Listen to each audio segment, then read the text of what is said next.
नमस्ते दोस्तों, अनमोल कहानियाँ चैनल में आपका स्वागत है। तो आज मैं प्रस्तुत कर रही हूँ मुंशी प्रेमचंद जी की कहानी बड़े घर की बेटी। बेनी माधव सिंह गोरीपुर गांव के जमींदार और नंबरदार थे। उनके पितामह किसी समय बड़े धन धान्य संपन्न थे। गांव का पक्का तालाब और मंदिर, जिनकी अब मुरम्मत भी मुश्किल थी, उन्हीं के कीर्ति स्तंभ थे। कहते हैं इस दरवाजे पर हाथी झूमता था।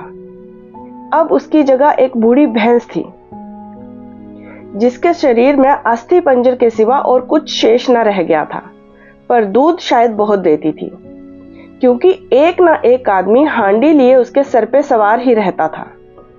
बेनी माधव सिंह अपनी आधी से अधिक संपत्ति वकीलों को भेंट कर चुके थे। उनकी वर्तमान आय 1000 रुपये वार्षिक से अधिक न थी। ठाकुर साहब के 2 बेटे थे। बड़े का नाम श्रीकंठ सिंह था। उसने बहुत दिनों के परिश्रम और उद्योग के बाद बीए की डिग्री प्राप्त की थी। अब वह एक दफ्तर में नौकर था। छोटा लड़का लाल बिहारी सिंह दोहरे बदन का सजीला जवान था। भरा हुआ मुखड़ा, चौड़ी छाती। भैंस का 2 सेर ताजा दूध में उठकर सवेरे ही पी जाता था। श्रीकंठ सिंह की दशा बिल्कुल विपरीत थी। इन नेत्र प्रिय गुणों को उन्होंने बीए इन्हीं 2 अक्षरों पर न्यौछावर कर दिया था। इन 2 अक्षरों ने उनके शरीर को निर्बल और चेहरे को कांतिहीन बना दिया था। इसी से वैदिक ग्रंथों पर उनका विशेष प्रेम था। आयुर्वेदिक औषधियों पर उनका अधिक विश्वास था। शाम सवेरे उनके कमरे से प्रायः खर्ल की सुरीली कर्ण मधुर ध्वनि सुनाई दिया करती थी। लाहौर और कलकत्ते के वैद्यों से बड़ी लिखा पड़ी रहती थी। श्रीकंठ इस अंग्रेजी डिग्री के अधिपति होने पर भी अंग्रेजी सामाजिक प्रथाओं के विशेष प्रेमी न थे, बल्कि वे बहुधा बड़े जोर से उसकी निंदा और तिरस्कार किया करते थे। इसी से गांव में उनका बड़ा सम्मान था। दशहरे के दिनों में बड़े उत्साह से वे रामलीला करवाते और स्वयं किसी न किसी पात्र का पाठ लेते। गोरीपुर में रामलीला के वही जन्मदाता थे। प्राचीन हिंदू सभ्यता का गुणगान उनकी धार्मिकता का प्रधान अंग था। सम्मिलित कुटुंब के तो वे एकमात्र उपासक थे। आजकल स्त्रियों को कुटुंब में मिलजुल कर रहने की जो अरुचि होती है, उसे वे जाति और देश दोनों के लिए हानिकारक समझते थे। यही कारण था कि गांव की ललनाएं उनकी निंदक थी। कोई तो उन्हें अपना शत्रु समझने में भी संकोच नहीं करती थी। स्वयं उनकी पत्नी को ही इस विषय में उनसे विरोध था।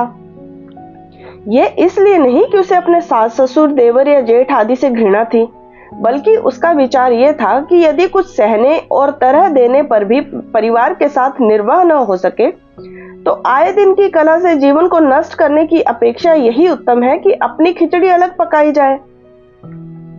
आनंदी एक बड़े उच्च कुल की लड़की थी। उसके बाप एक छोटी सी रियासत के तालुकेदार थे। विशाल भवन, 1 हाथी, 3 कुत्ते, बाज, बहरी शिक्के, झाड़ फानूस, ऑनरेरी मैजिस्ट्रेट और ऋण, जो एक प्रतिष्ठित तालुकेदार के भोग्य पदार्थ है, सभी वहां विद्यमान थे। नाम था भूप सिंह। बड़े उदारचित्त और प्रतिभाशाली पुरुष थे, पर दुर्भाग्य से लड़का एक भी नहीं था। 7 लड़कियां हुई और देवयोग से सबकी सब जीवित रही। पहली उमंग में तो उन्होंने 3 ब्याह दिल खोल कर किए, पर 15-20 हजार रुपयों का कर्जा सिर पर हो गया तो आंखें खुली, हाथ समेट लिया। आनंदी चौथी लड़की थी।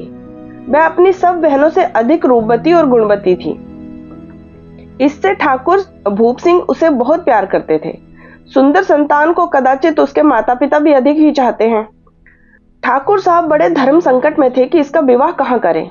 ना तो यही चाहते थे कि ऋण का बोझ बढ़े, और ना यही स्वीकार था कि उसे अपने आप को भाग्यहीन समझना पड़े। एक दिन श्रीकंठ उनके पास किसी चंदे का रुपया मांगने आए। शायद नागरी प्रचार का चंदा था। भूप सिंह उनके स्वभाव पर रिझ गए और धूमधाम से श्रीकंठ सिंह का आनंदी के साथ विवाह हो गया। आनंदी अपने नए घर में आई तो यहाँ का रंग ढंग कुछ और ही देखा। जिस टीम टाम की उसे बचपन से ही आदत पड़ी हुई थी, वह यहाँ नाम मात्र को भी न था।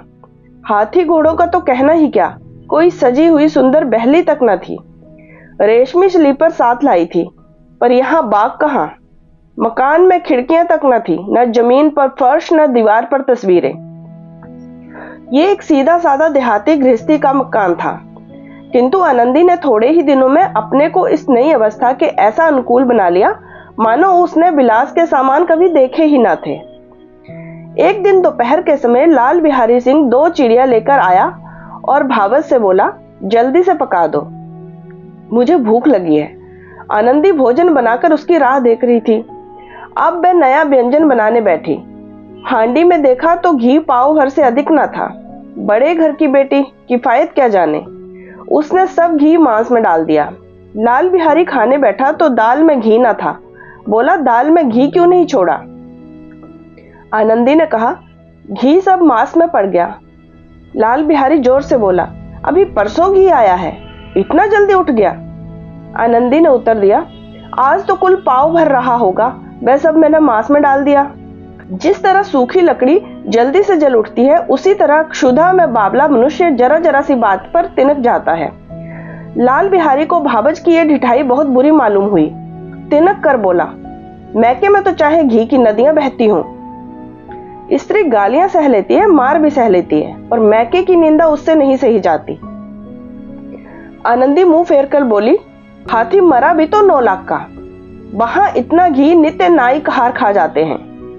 लाल बिहारी जल गया, थाली उठाकर पलट दी और बोला, जी चाहता है जीभ पकड़कर खींच लूं। आनंदी को भी क्रोध आ गया, मुंह लाल हो गया। बोली, वह होते तो आज इतना मजा चखाते। अब अनपढ़ उज्जड़ ठाकुर से न रहा गया। उसकी स्त्री एक साधारण जमींदार की बेटी थी। जब जी चाहता उस पर हाथ साफ कर लिया करता था। खड़ाऊ उठाकर आनंदी की ओर जोर से फेंकी और बोला, जिसके गुमान पर भूली हुई हो उसे भी देखूंगा और तुम्हें भी। आनंदी ने हाथ से खड़ाऊ रोकी।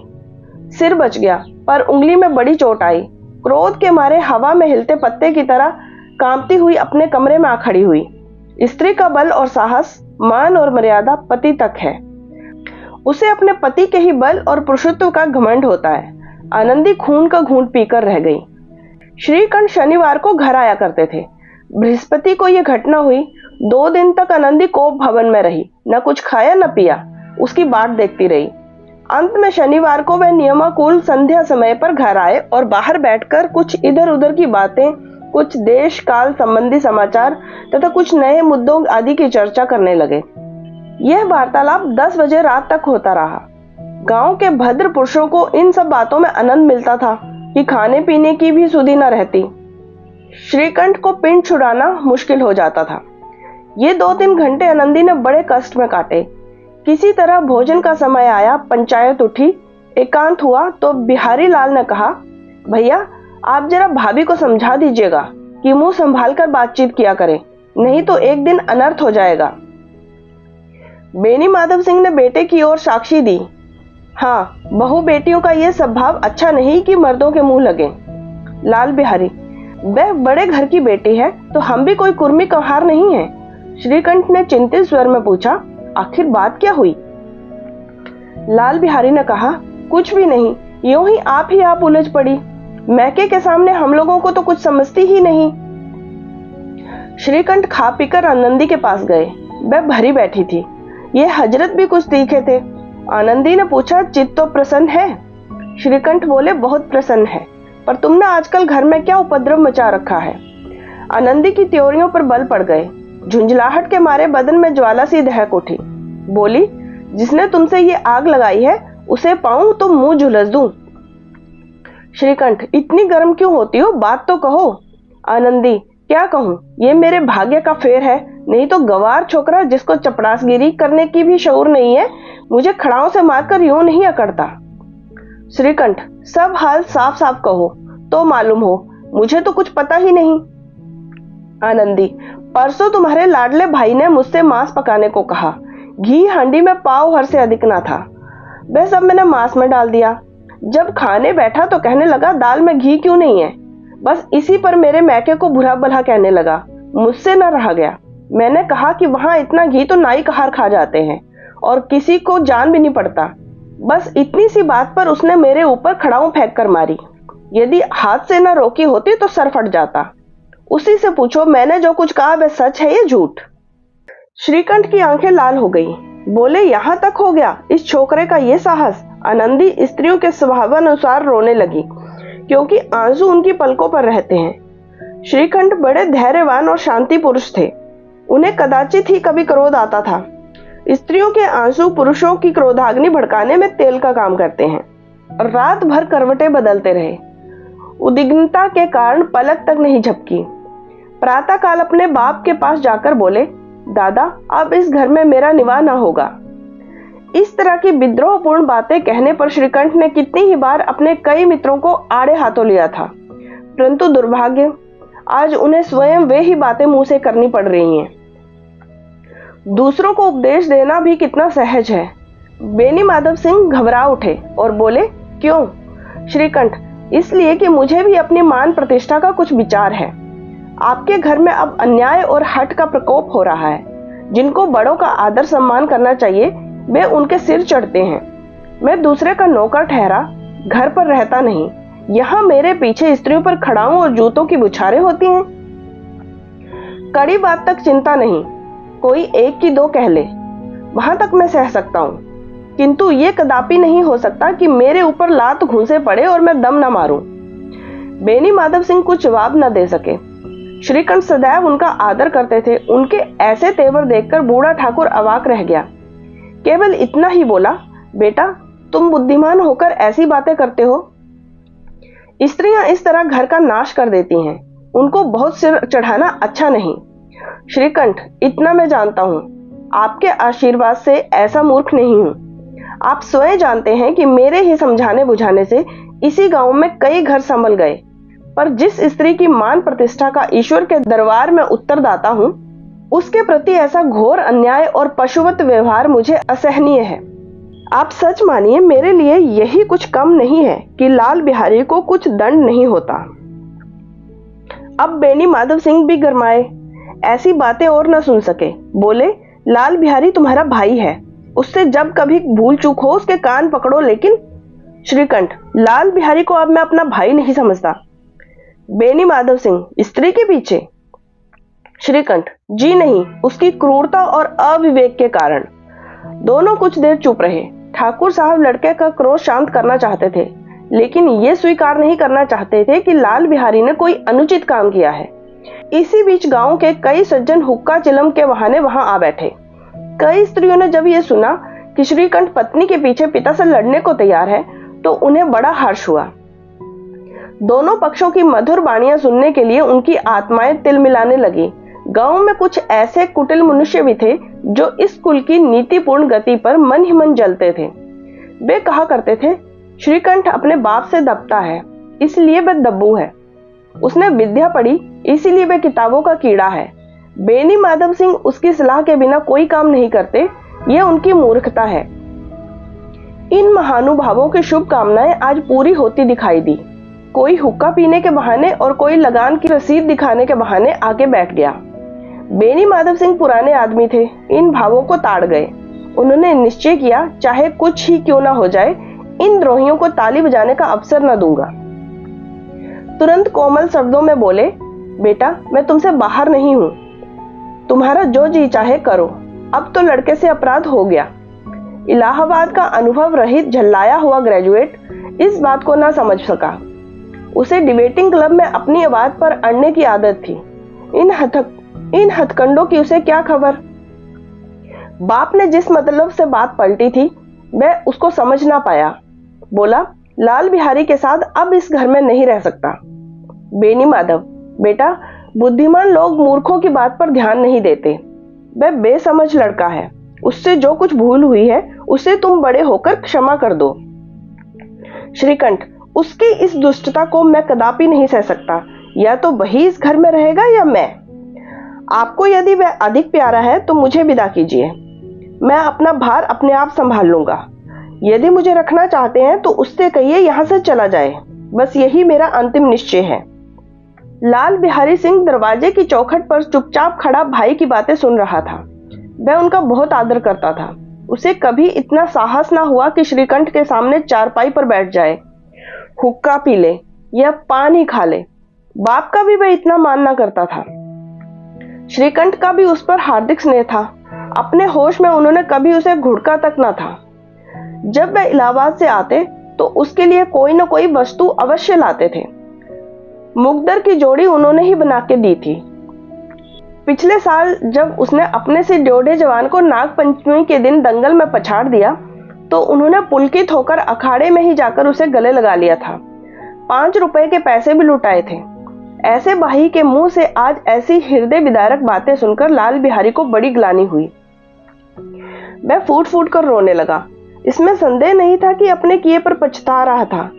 भाई के आने से एक दिन पहले से उसकी छाती धड़कती थी कि देखो भैया क्या कहते हैं, मैं उनके सम्मुख कैसे जाऊंगा, उनसे कैसे बोलूंगा, मेरी आंखें उनके सामने कैसे उठेंगी। उसने समझा था कि भैया मुझे बुलाकर समझा देंगे। इस आशा के विपरीत आज उसने उन्हें निर्दयता की मूर्ति बने हुए पाया। वह मूर्ख था, परंतु उसका मन कहता था कि भैया मेरे साथ अन्याय कर रहे हैं। यदि श्रीकंठ उसे अकेले में बुलाकर 2-4 बातें कह देते, इतना ही नहीं 2-4 तमाचे भी लगा देते, तो कदाचित उसे दुख न होता। पर भाई का यह कहना कि अब मैं इसकी सूरत नहीं देखना चाहता, लाल बिहारी से सहा ना गया।